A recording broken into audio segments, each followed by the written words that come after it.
Não desanime! Vamos juntos nesses 20 minutinhos de aula do meu, do seu, do nosso Carecas de Saber. E aí, pessoal, tudo bem com vocês?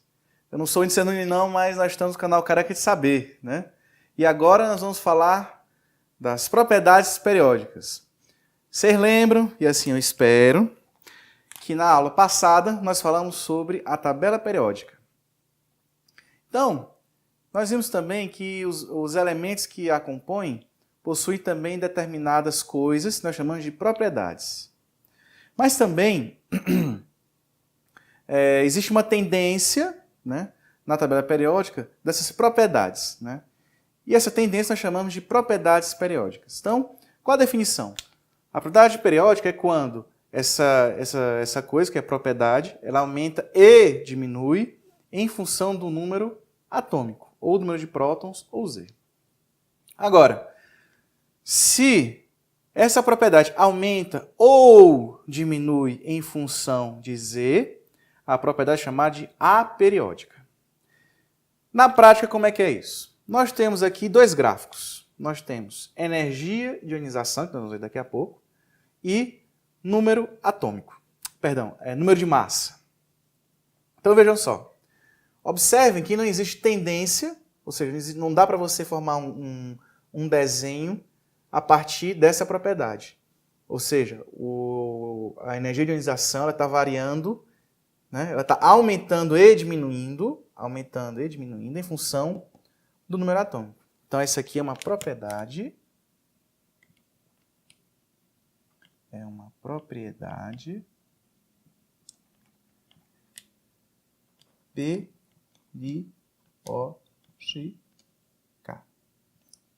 Como diria um amigo meu, uma propriedade periódica, né? Agora, vamos olhar o número de massa em função do número atômico. Observem que ele está aumentando e somente aumentando. Ou seja, se ele aumenta ou diminui, e aqui só está aumentando, a propriedade é aperiódica. Então, nós temos aqui uma propriedade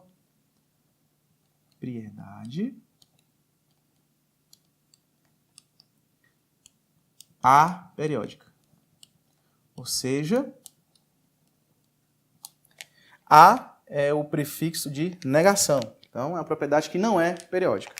Então, agora a gente vai ver a primeira propriedade periódica que é possível detectar na tabela periódica, que é o raio atômico.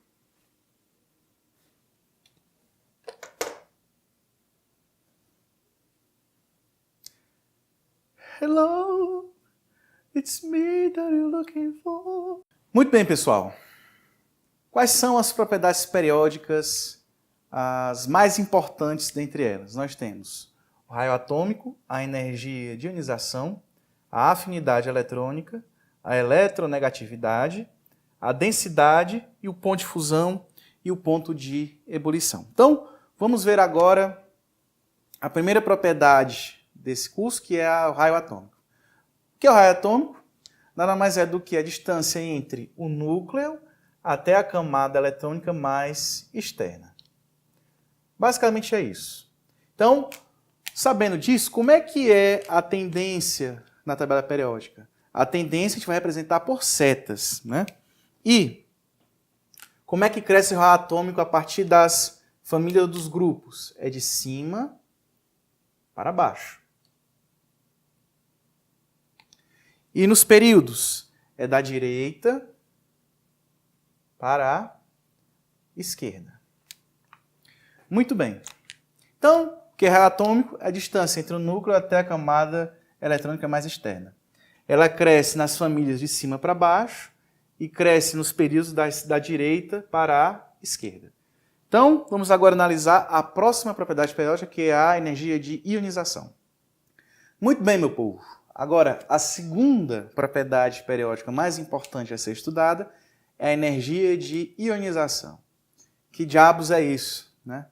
A energia de ionização nada mais é que a energia necessária para remover um elétron no estado gasoso. Então, como é que nós equacionamos isso? Nós temos o elemento genérico no seu estado gasoso e a seguir nós introduzimos alguma determinada quantidade de energia. O que acontece a seguir? Existe a formação de um cátion, né? Um cátion no estado gasoso e, consequentemente, a saída do elétron. Como vocês viram anteriormente no raio atômico, e vocês viram que era a distância entre o núcleo até a camada mais externa de um átomo, o raio atômico sim influencia a energia de ionização. Vamos pensar o seguinte: nós temos dois átomos diferentes, e evidentemente, se eu tenho dois átomos diferentes, eu tenho duas distâncias do núcleo até a sua camada mais externa. Observe vocês que eu tenho um R1, um raio 1, e R2, um raio 2. O que a gente observa? Quem está mais próximo qual a camada mais externa que está mais próxima do núcleo? É justamente aquela que possui menor raio, né? Então, se a gente for pensar em termos de energia de ionização, quem vai ter maior energia de ionização dentre os dois? Nós chamamos isso aqui de 1, isso aqui de 2. A energia de ionização do átomo 1 vai ser maior que a energia de ionização do átomo 2. Por quê? Porque o próton está atraindo mais fortemente os elétrons na eletrosfera do que em R2. Portanto, para poder arrancar esse elétron, eu preciso de mais energia. Eu preciso superar a energia de atração entre o núcleo e a eletrosfera. Se a gente olhar na segunda equação, observe que é muito distante. Então, não preciso ter muita energia para poder tirar o elétron da camada de valência desse átomo. Portanto, a energia de ionização de 2 é menor que 1. Então, qual é a tendência da energia de ionização na tabela periódica? Na verdade, isso aqui é da primeira energia de ionização, certo? É a primeira energia de ionização. Qual é a tendência? Nas famílias é de baixo para cima. De baixo para cima. E nos grupos, aliás, nos períodos é da esquerda para a direita. E os gases nobres? Os gases nobres não entram. Gn não entram.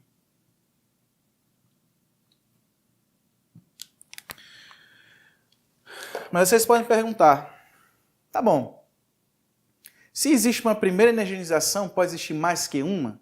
Com certeza.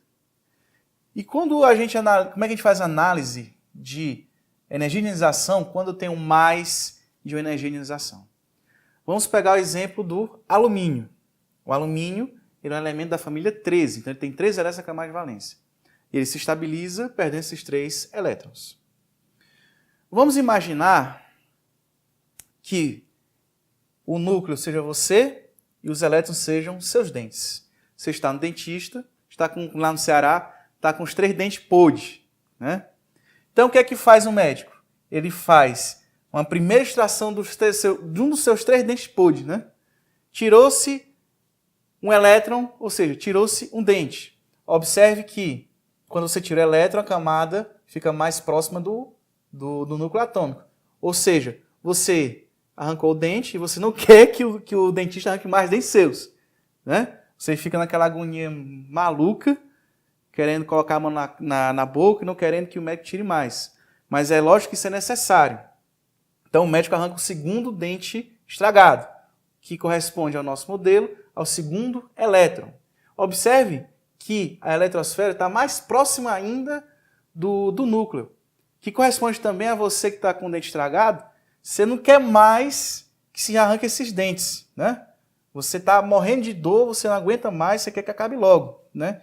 E quando é que acaba isso? Na terceira energia de ionização. Ou seja, quando você tira o último dente podre, aí sim você está tranquilo, né? Então, como é que a gente pode fazer uma correspondência de energia de ionização, né? Vamos chamar energia de ionização 1, ela é menor que a energia de ionização na segunda etapa, que é menor que a energia de ionização da terceira etapa. Por quê? Justamente por conta da distância entre o núcleo até a eletrosfera. Muito bem, pessoal. Agora que nós vimos a energização, vamos ver agora a afinidade eletrônica. Na energização, nós vimos o seguinte, que era a energia necessária para você remover o elétron do átomo no estado gasoso. Agora é o contrário. O que acontece, né, quando adiciono um elétron num átomo no estado gasoso? Ele vai liberar uma determinada energia. Né? Imagine o seguinte, fazendo a mesma analogia do caboclo no dentista. Né? O caboclo está banguela e ele precisa colocar dentes. Né? Então, o que é o nosso dente na química nesse modelo? É justamente o elétron. E quando os dentes são... E quando o caboclo coloca a sua prótese na sua boca, ele fica muito feliz. Afinal de contas, ele vai ficar um pouco mais apresentável. Né? E ele fica tão feliz que ele dá energia. Né? Ou seja, dá dinheiro para o dentista fazer essa operação. Né? Na química é a mesma coisa. Se você adiciona um elétron num determinado átomo no estado gasoso, ele vai recompensar você com energia. Então, vamos ver na prática o que isso significa. Vamos pegar o flúor, que é o elemento mais negativo e que vai ser a próxima propriedade periódica que a gente vai estudar. Vamos pegar aqui o flúor. Vamos fazer a sua distribuição eletrônica. 1s2, 2s2, 2p6, 2p5, 2p5, 2p5, Jackson 5. Oh, baby. Então, veja só. Nós temos o quê? 2s2, 2p5. Vamos fazer aquele diagrama de Aufbau para o subnível P. O que é que nós temos? O subnível P ele tem 3 orbitais. Vamos preencher os elétrons, conforme aquelas regras que nós já falamos na aula de astronomia, olha, na aula de atomística. E não, macho. Então vamos lá. P5. 1, 2, 3, 4, 5. Observe vocês que o subnível P não está completamente preenchido. Mas quais são as duas situações em que há estabilidade no átomo desse jeito? Né? Só há estabilidade quando os níveis estão semi-preenchidos ou eles estão totalmente preenchidos. Então lembre-se, nós temos aqui 2, 4, 5 elétrons e ele só vai se estabilizar com 6 elétrons, né? Nessa camada mais externa. Isso é uma regra, que nós vamos falar daqui a pouco, chamada regra do octeto, que o elétron só vai ficar estável quando tiver 8 elétrons na sua camada de valência. Muito bem, nós estamos estudando afinidade eletrônica, vamos adicionar um elétron onde está faltando. Vamos fazer a distribuição eletrônica. 1s2, 2s2, 2p6. Vejam só, eu adicionei um elétron na camada de valência, ou seja, eu estou saindo de um átomo que ele é neutro e um átomo que tem carga. Mais uma vez, nós já vimos isso. E o átomo que possui um balanço de carga negativo, ou seja, que possui mais elétrons do que prótons, ele é chamado de ânion. Né? Então nós temos um ânion fluoreto. Então como é que seria o diagrama de Aufbau para o ânion fluoreto no orbital P? Seria assim. Então veja só.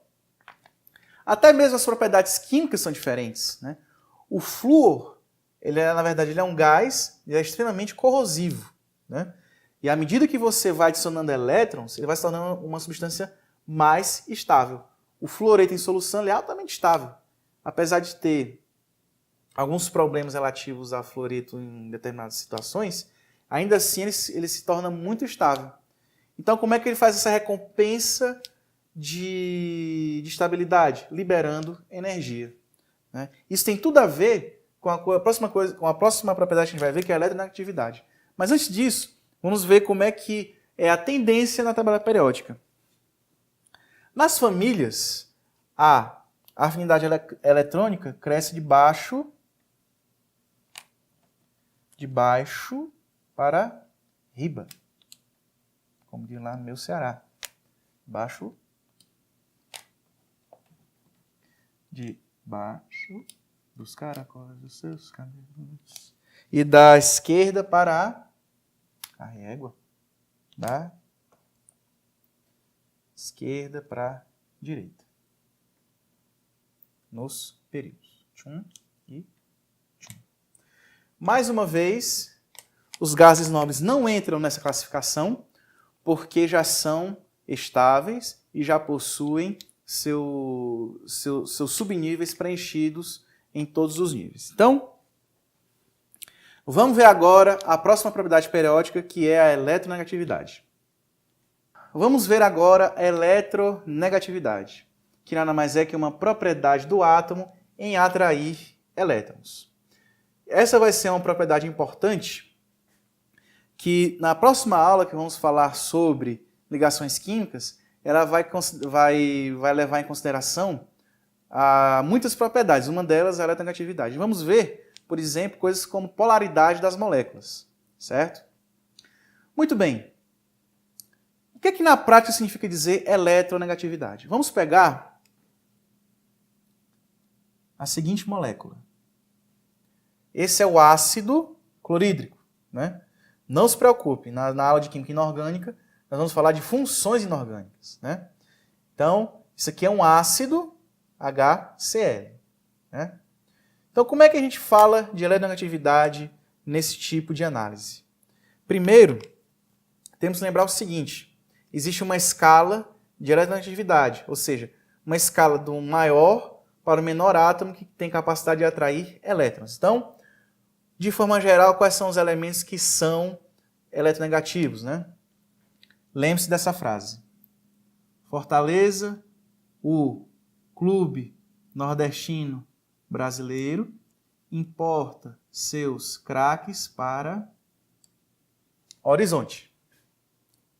Então, o que significa isso? Nós temos flúor, oxigênio, cloro, nitrogênio, bromo, iodo, enxofre, carbono, fósforo e hidrogênio.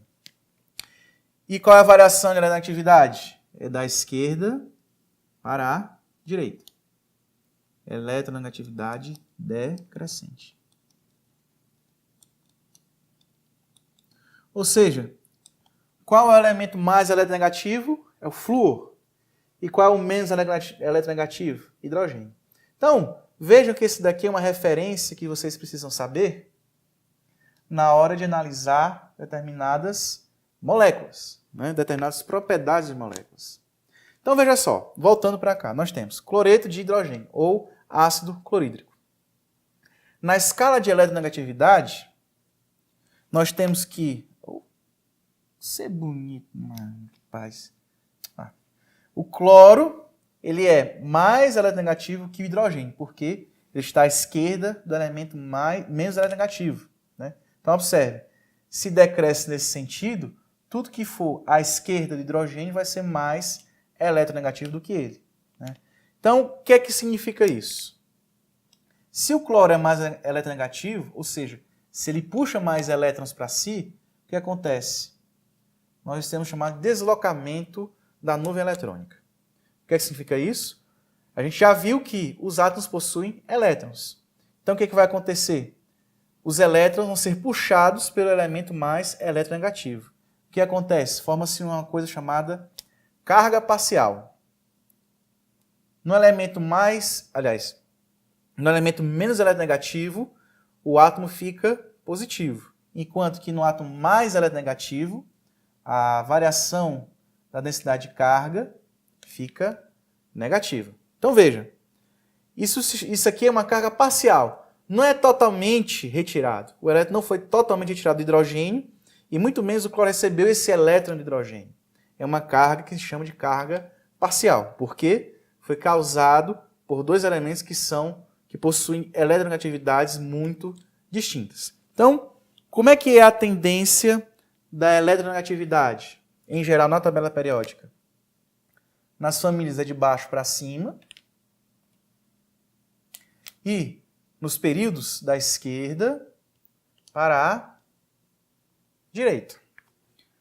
E se a gente olhar bem, essa tendência justifica essa frasezinha aqui. Por quê? É exatamente a sequência de crescimento, se a gente olhar da direita para a esquerda, da tendência da tabela periódica, né? Então não esqueçam dessa frase. Fortaleza, o clube nordestino brasileiro, importa seus craques para Horizonte, que é do lado de Fortaleza, evidentemente, né? Então, gases nobres, mais uma vez, não entram. Por quê? Como eles já possuem suas subcamadas e camadas preenchidas, eles não querem nem receber e não querem nem doar elétrons. Portanto, eles não entram na classificação de eletronegatividade. A seguir, vamos ver agora como varia a densidade dos elementos na tabela periódica. Barrufa, menino! Muito bem, gente. Agora, qual a próxima propriedade periódica que vamos estudar? É a densidade. Bom, a nossa querida professora Mayui, ela já fez, de forma detalhada, a explicação da densidade. Olhem lá na nossa playlist, que é a aula 3, se eu não me engano, né? Mas, o que é que significa densidade? Densidade nada mais é que a razão entre massa por volume, ou seja, qual é o volume de uma determinada matéria, de uma determinada substância, ocupado por determinada quantidade de massa, né? Então, veja só. Inclusive, tomando o exemplo dela, que é o mais pesado, né? É 1 quilo de folhas ou 1 quilo de chumbo. Evidentemente que os dois pesam a mesma quantidade. Só que a diferença entre o volume que esses sólidos ocupam, né? Evidentemente, o quilo de folhas é muito... Não, eu ia dizer besteira agora. A folha é muito mais leve do que o chumbo, né? O chumbo, pelo próprio nome dele, é plúbium, né? Pesado. Enquanto que a folha, a gente vê todos os dias ela sendo carregada pelo ar. Então, se a gente considerar a mesma massa de chumbo e a mesma massa de folha, a gente vai perceber que um tem uma maior densidade do que o outro. E como é que é essa tendência na tabela periódica? A densidade vai aumentar nas famílias de cima para baixo. E aqui entra os gases nobres porque isso é uma propriedade física, né? E vai aumentar nesse sentido nos períodos, né? No bloco D, dos elementos do bloco D, o elemento mais denso vai ser o irídio. E no bloco P vai ser o tálio, né? Finalizando a nossa aula de propriedades periódicas, vamos ver qual a tendência do ponto de fusão e do ponto de ebulição na tabela periódica. Eu vou pedir para vocês assistirem a aula da professora Mayui. E eu acabei esquecendo de colocar para vocês qual a aula que corresponde a essas duas coisas. Por favor, Tião, faça esse favor para nós. Então, ponto de fusão nada mais é do que a temperatura na qual um sólido entra no seu estado líquido. E o ponto de ebulição é quando um líquido torna-se um gás ou um vapor. E qual a tendência dessas duas coisas na tabela periódica? O ponto de fusão e de ebulição aumenta nos períodos dessa forma, né?